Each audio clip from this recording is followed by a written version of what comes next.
Vocês veem a tarde mudar abaixo de mim, conforme a gente fala agora na sequência a respeito da Alemanha.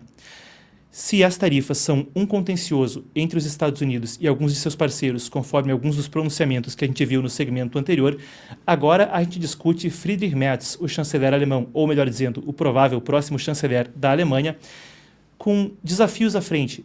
Enquanto muitos países da Europa juram não só alcançar a meta da OTAN, mas mesmo, em termos de PIB investido na defesa, superá-la e chegar a metas maiores e maiores para garantir uma defesa independente dos Estados Unidos, na principal potência econômica da Europa isso pode enfrentar desafios, que são ainda mais complicados conforme uma mudança no parlamento que vem adiante.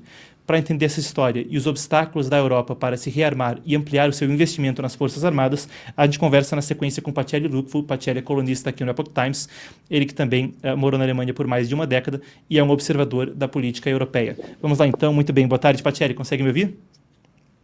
Olá, boa tarde, consigo sim perfeitamente, vocês? Escuto bem. Pacheli, vamos lá então. Com uma reformulação do governo alemão vindo adiante, esperada no próximo mês, Friedrich Merz, o provável próximo chanceler, enfrenta uma série de obstáculos quanto a como alcançar as metas de defesa, não só da OTAN, uma coisa que a Alemanha já vinha, catching up, já vinha correndo atrás para alcançar, mas mesmo agora com a Europa discutindo a possibilidade de como arcar com a própria segurança. Então, primeiro de tudo, traz para a gente essa história, quais são as informações. Friedrich Merz tem adiante um desafio com o parlamento para conseguir expandir os gastos de defesa, não é isso? Perfeito, né? Você falou você já deu uma introdução excelente, né? Dizendo que a Alemanha está tentando recuperar esse atraso que deixou essa negligência com o qual tratou essa questão da defesa nas últimas 3 décadas, a gente pode dizer, desde que caiu o Muro de Berlim. Né? Então, de fato, essa preocupação se torna ainda maior com digamos assim, a imprevisibilidade do governo americano, porque desde a Segunda Guerra Mundial a gente pode dizer que os Estados Unidos mantiveram a Europa, né, sob um guarda-chuva de proteção, e agora a Europa não sabe se pode contar muito com isso ou não. Então existe essa preocupação maior na Alemanha. A França recentemente disse que oferece, né, o seu guarda-chuva nuclear, porque a grande potência nuclear da Europa no momento é a França, tem a Inglaterra também, mas dentro da União Europeia é a França, já que a Inglaterra se retirou da União Europeia. E a Alemanha, eu já até escrevi, né, em outras colunas aqui para vocês, que a Alemanha se torna uma espécie de hub logístico dessa parte da parte militar. Então a Alemanha seria o hub logístico, seria o ponto a partir do qual, em caso de confronto com a Rússia, por exemplo, que é o grande país visto como hostil, a Alemanha serviria aí como o ponto de distribuição dessas tropas, de mantimentos, etc. E Merz passa por um período difícil agora, né, porque ele está tentando aprovar uma flexibilização das leis fiscais da Alemanha, né, o freio da dívida, como se chama em alemão. Né? E por quê? Porque para isso ele precisa de 2/3 do parlamento. É uma emenda constitucional, então precisa de 2/3 do parlamento.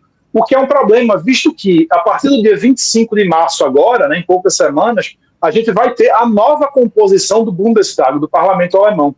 E tem um problema nesse novo Bundestag. Um problema é que, se você somar os partidos do AfD, que é o partido aí normalmente taxado de extrema-direita ou de populista de direita, juntando com o partido de Linke, que é o partido de extrema-esquerda, digamos, esses 2 partidos somados, eles têm mais de 1/3 dos votos, mais de 1/3 das cadeiras, o que forma uma chamada Sperrminorität em alemão, que seria uma minoria de bloqueio. Né? Então, eles podem bloquear qualquer emenda constitucional.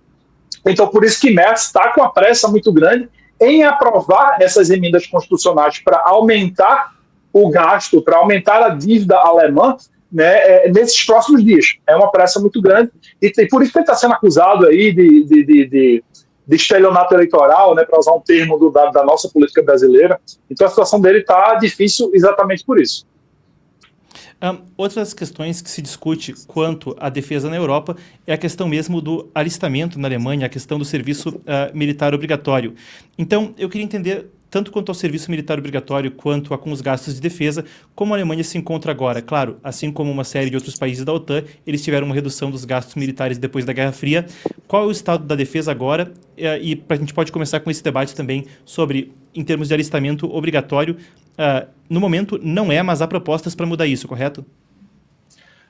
Sim, o serviço militar obrigatório na Alemanha, ele existia até 2011 e, assim, não era obrigatório para todos os homens com 18 anos, que fizessem 18 anos, etc., mas a pessoa poderia escolher se, né, o homem poderia escolher se ele fazia um serviço social voluntário, né, voluntário entre aspas, ou se ele serviria no exército. Então era obrigatório, mas você tinha como dar uma escapada disso daí.